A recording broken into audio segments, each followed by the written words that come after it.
Team India star allrounder Ravindra Jadeja తన సుదీర్ఘ test career లో మరో అద్భుతమైన మైలురాయిని అందుకున్నాడు. టెస్ట్ క్రికెట్ లో 350 వికెట్లు పడగొట్టిన తొలి భారత లెఫ్ట్ ఆర్మ్ బౌలర్ గా చరిత్ర సృష్టించాడు.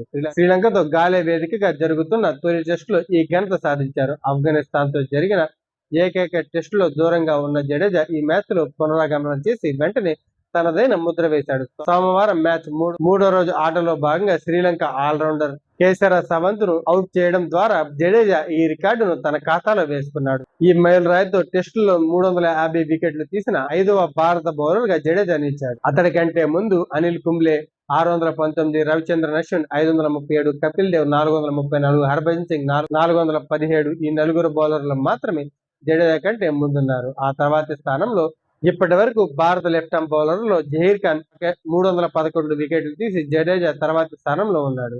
అంతేకాకుండా జడేజా 350 వికెట్లు తీయడమే కాకుండా ప్రపంచ క్రికెట్ లోను జడేజా అత్యంత అరుదైన ఘనత సొంతం చేసుకున్నాడు.